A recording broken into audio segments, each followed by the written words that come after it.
ఊర్ధ్వపుండ్ర ధారణ గురించి కూరేషులు ఇలా చెప్తున్నారు. ప్రాయశ్చిత్తాలు చేసుకునేవారు తిర్యక్పుండ్రాన్ని, బాగుపడగోరేవారు ఊర్ధ్వపుండ్రధారాన్ని ధరిస్తారని ఆదిత్య పురాణంలో ఇలా ఉంది.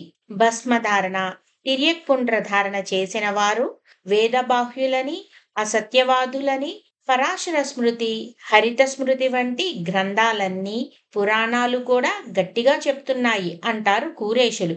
గోష్ఠిలో ఒకరు ఇలా అడుగుతున్నారు. ఊర్ధ్వపుండ్రం ధరించిన వారి గురించి చెప్పాయా అవి అని. కూరేషులు ఇలా చెప్తున్నారు. పరాశర స్మృతిలోనే ఇలా ఉంది. ఊర్ధ్వపుండ్ర ధారణ వల్ల అన్ని తీర్థాలలో మునిగిన ఫలం లభిస్తుందట. వృద్ధ మనువు కూడా ఇలా చెప్తుంది. భస్మాన్ని, చందనం మొదలైన వాటిని వదిలి తెల్లని మట్టినే ఊర్ధ్వపుండ్రంగా దాల్చాలి. సన్యాసులు ముఖ్యంగా అలానే ధరించాలి అని. బ్రహ్మాండ పురాణంలో భగవానుడే ఇలా చెప్తున్నాడు.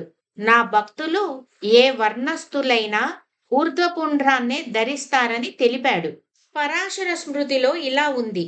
నాసికామూలం నుండి కేశముల దాకా భగవంతుని పాదాల ఆకారంలో మధ్యలో శ్రీచూర్ణానికి ఖాళీ వదిలి అందంగా ధరించాలి అని.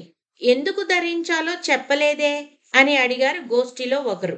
శ్రీమన్నారాయణుడు బ్రహ్మకు, వికనసమునికి చక్రాంకణము చేసినప్పుడే ఈ శ్వేతవృత్తమును ఎందుకు ధరించాలో చెప్పాడు.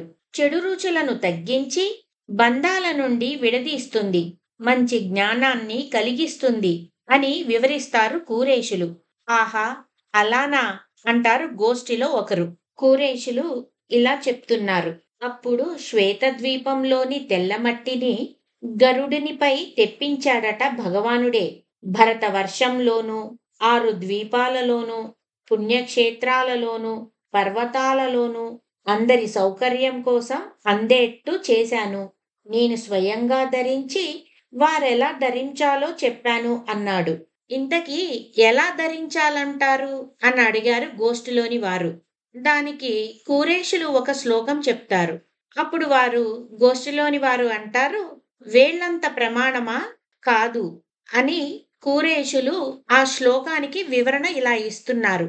ఆయా వేలితో ధరించిన వారికి కలిగే ఫలితం చెప్తుంది.